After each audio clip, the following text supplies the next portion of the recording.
Hello and welcome to MechLearn 360. In this video, I want to solve a problem with you to illustrate the concept of a force which is in space. Let's read the problem together and solve it. So a force acts at the origin of a coordinate system in a direction defined by the angles theta x. So I have theta x to be 70.9 degrees and theta y. So theta y is 144.9 degrees. And then we are saying that knowing that the z component of the force, so theta z is minus 52.0 pounds, then we should determine the angle theta z.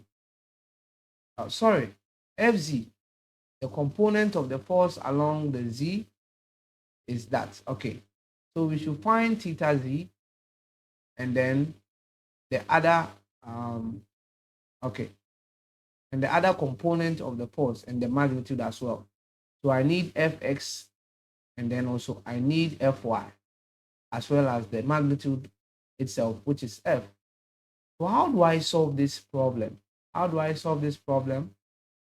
All right, so I would have to actually look at the direction cosines. All right, so I will say that cos squared theta x plus cos squared theta y plus cos squared theta z should be 1. Now this relationship can help me get one of the angles if I have been given two of them already. So I'm going to get cos 70.9 squared plus cos 144.9 squared plus cos squared theta z is 1. Is that right?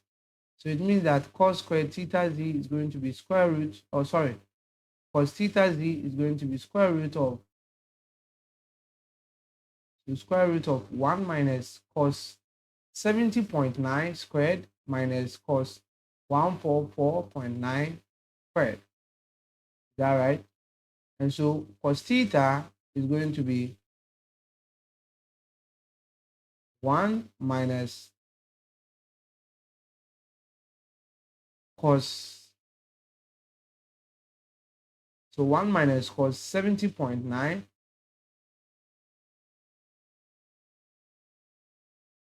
Is that right? And then I'll square this minus cos 144.9, and then I'll square this. What is that? I'm going to get 0.473. 0.473. Is that right? Okay. So cos theta z is that. In other words, theta z is going to be cosine inverse of 0.473. And what is that?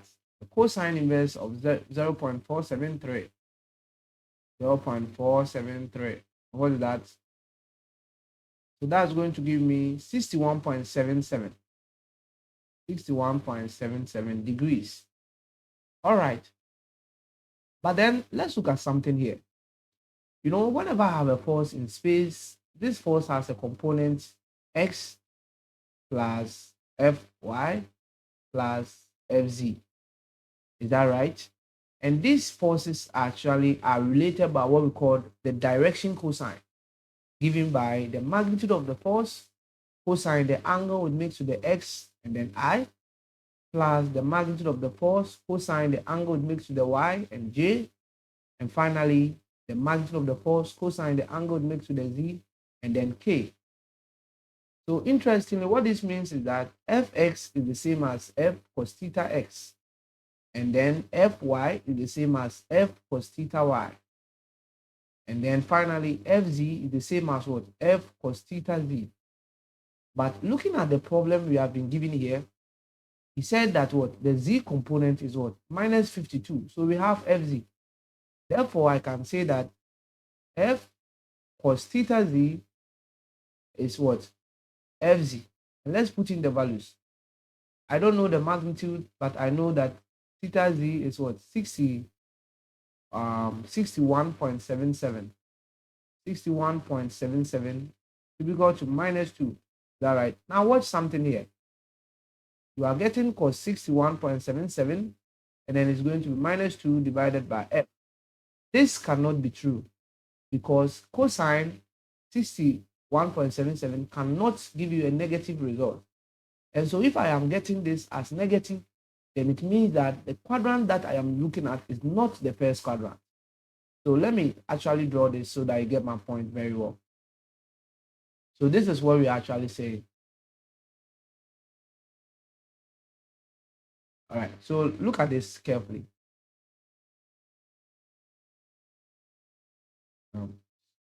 Sorry for that.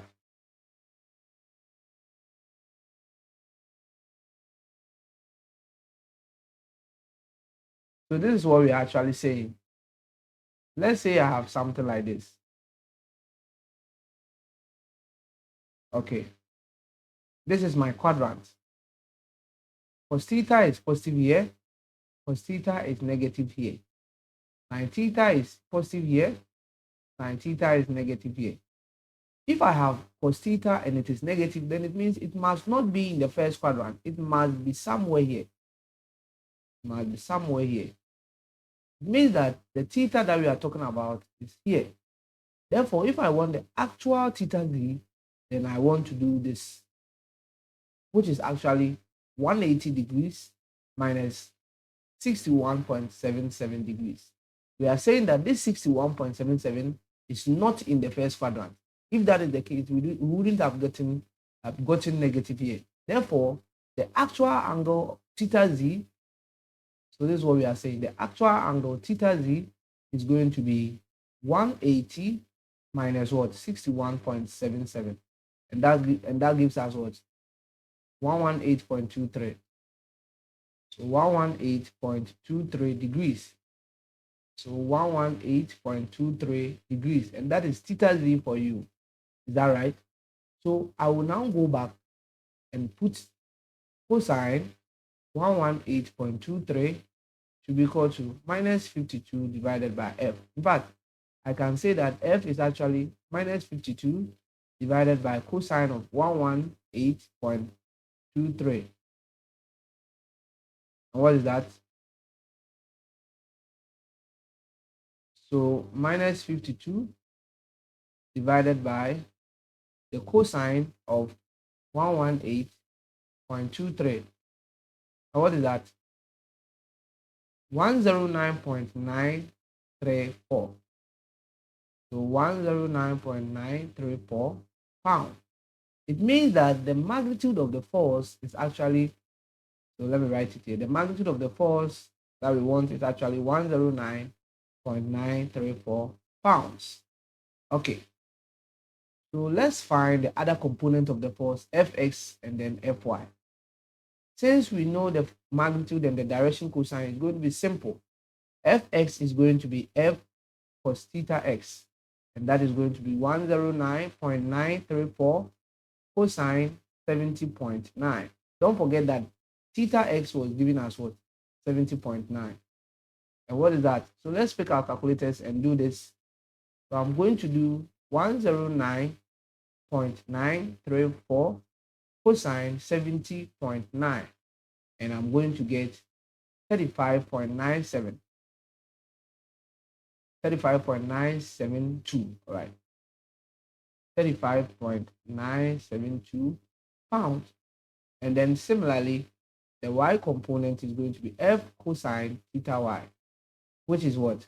109.934 cosine 144.9. Is that right? So, this is what I'm saying. Theta y is 144.9. So what is this? I'm going to get Fy to be what? So 109.934 cosine. Then I'll do 144.9. Is that right? And then I'm going to get minus 89.94. Minus 89.94. Oh, yeah, 942. Okay, 3 decimal place. It means that if I want to express this force as a vector in the Cartesian form, then this force can be expressed as 35.972 I minus 89.942 J, and then minus 52 minus 52.0 K, and this force is actually in pounds. All right, so that is the problem being solved for you. Thank you very much for watching.